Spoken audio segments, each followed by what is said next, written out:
Picture this. One of your favorite series is hitting the ultimate climax in its anime, where multiple groups with different interests are all moving against or with each other and battling with the fate of the world at stake. There's betrayals going on left and right, world building that's revealing brand new organizations that throw a wrench into everyone's plans, and 5 million characters all interacting with each other, all with different abilities, all at the same time. Your beloved characters are playing 5D space checkers and communicating through heartbeats to convey their schemes, leaving you on the edge of the seat with each chapter. Imagine you've been waiting a painstaking 4 years to see this amazing conflict be adapted into anime. Going into the adaptation, you know the story is going to be incredible along with the animation and art as well, since it's been immaculate throughout the show's run so far. Everything is there to make this conflict an all-time classic arc in anime, one that we can all look back on and say, damn, they really snapped on this. And then you watch the new season, and you realize it's moving at a pace so fast even Sonic would be jealous. That's Bungo Stray Dogs season 4 and 5, and as good as the content has been this season, it doesn't let anything breathe at all, from the characters to the viewer.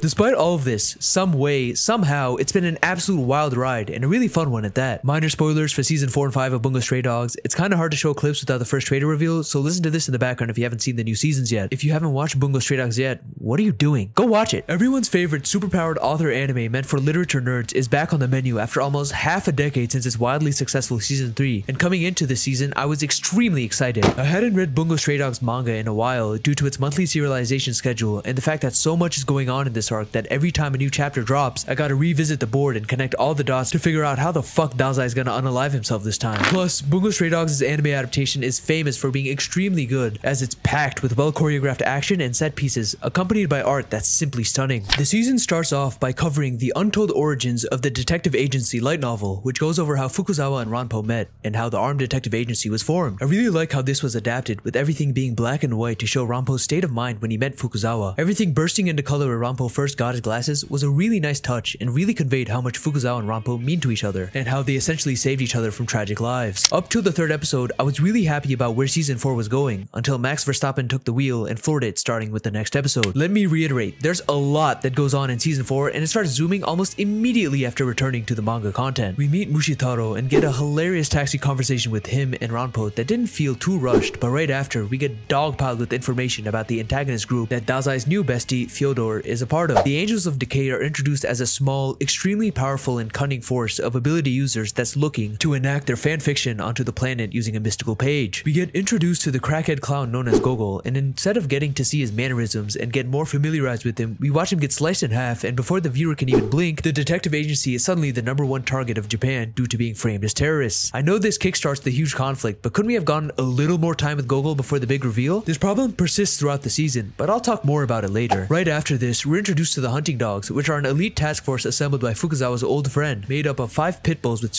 Wait, they're people too? Great! Another group at play. But thankfully, all the designs for the Hunting Dogs are extremely captivating and they all have hilarious personalities. I can't wait to spend more time. Oh, Kunikita just blew himself up after being pursued by them. Cool. At least we get to see Chuya again for 30 seconds. His screen time could have been fit into this segment where I ask you to like and subscribe if you've enjoyed the video so far. Oh hey, Francis is back. I can't wait to see what he's up to. Oh, there he goes. Well, at least he's having fun doing discount shopping. The episodes keep on running at breakneck speeds until we get the huge trailer reveal of the season, which was built up pretty well in the 2 episodes leading up to it, but I feel like it could have been done a little better if the pacing wasn't so damn fast. The Sky Casino stuff gets resolved within 2 episodes as well before the season abruptly ends and we move to season 5, which continues at an extremely fast pace. Within the first 2 episodes of season 5, guess what we're hit with? Another traitor reveal! We've just had 2 major traitor reveals in the past 6 episodes. Like, both of these reveals were huge in the manga and we got a good amount of time to process them, but the anime is going so fast that it doesn't hit as hard at all. Don't get it twisted, the reveals themselves were done well, but I wasn't given much time to process it since so many groups are at play and the story is moving so fast. It might seem like these 2 seasons of Bungo Stray Dogs are complete dumpster fires based on how I'm describing them, but they honestly aren't. There's nothing unfun about balls to the wall action in a giant conflict, but I feel like it could have been done a lot better. I'm not really sure why Bones is rushing this so much though. Bungo Stray Dogs' manga is a monthly release, which means getting enough content for an anime takes quite a while. So when Bones finally got enough material to be greenlit for an anime, they decided to blaze through it. Wouldn't it benefit them to stretch out the material in the best way possible? Especially since that wouldn't be too difficult of a task, since the world of Bungo is so big and so many characters with different abilities are joining the fray. It's not like this is one of those random seasons some anime get when they aren't very popular but need something to advertise the manga when it's near its end or something. No. Bungo Stray Dogs is insanely popular both in Japan and in the West, at least to female fan bases. They do not play about Dazai and Chuya. They will go to war over them, and they've somehow remained a very alive fan base despite not getting anime seasons too often and having monthly chapters, a lot of which are foregone due to breaks, which makes the route Bones took with this season even weirder. They could have had content for years to come, which would also ensure a more regular release schedule for Bungo Stray Dogs. Plus, these reveals and fights would have hit a lot harder due to taking it more slowly compared to what they have right now. They already hit as is, but imagine how much better it could have been if the pacing wasn't like a cheat on crack and Red Bull. But that's enough complaining, because despite all the qualms I have with the pacing, there's a lot of good in Bungo Stray Dogs season 4 and 5. I've really been enjoying the world building that's been going on this season. We get to see the UN come into play in Dick Ride Genichiro, whose presence also provided more information about Fukuzawa's past and the path he ended up taking. The Sky Casino is a really neat concept as well, especially since it and the owner of it were spawned out of thin air just recently. In fact, the concept of the page is really cool as well. It isn't so overpowered that the Decay of Angels could write shit on it and everyone in the world would collectively drop a giant dookie. It has a lot more nuance to this. That was such a shit analogy. I'm so sorry. Wait a minute. I also think given the pacing of these seasons, that mystery is built up really well. There's a lot of schemes going on this arc that even the main characters are involved in, such as Ranpo's breaking out plan, that we don't even know about until it's revealed. A lot of these clever hints are dropped at a moment's notice throughout the episodes building up to the reveal, ones that we can look back on and connect the dots with. It seems like everyone's out to bamboozle each other, and it really feels like a game of wits, with players that seem to have equal intellect to each other. It's really thrilling to see Dazai and Atsushi adapt to certain situations and how Fyodor and his gang respond, along with the other groups involved. Seeing the two traders act fishy until the reveal, then clearly act treacherous right after is really done as well. You truly get the feeling of urgency from the armed detective agency, and that urgency is shared with groups like the Port Mafia as well, who's trying to figure all of this out. I love the addition of the hunting dogs as well, as they don't seem way too overpowered, but they're most definitely a wrench in the plans of the detective agency. The new abilities being displayed this season are really neat as well, and I like how important matchups are, especially since there are characters that seemingly have crazy hacks that would be impossible to defend against. Although Genichiro's sword is next level hacks. It can travel through space and time. There's been a lot of broken abilities involving these two before, but I've never seen a sword as broken as the one he wields, and it's so damn cool.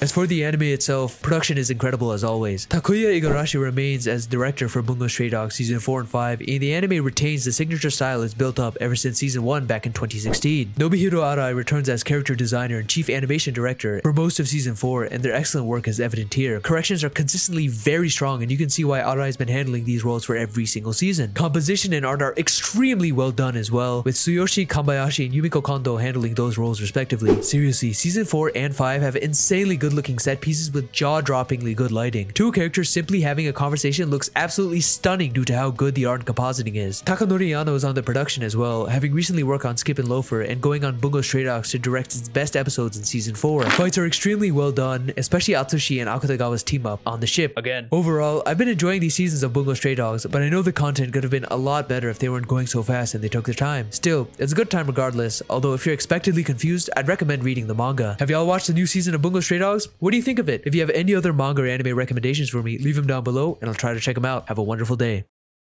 I love how even though everything's moving fast as hell, the gag moments will always take their time, especially when it comes to Dazai and Fyodor. These two sitting in some random prison facility is simply peak.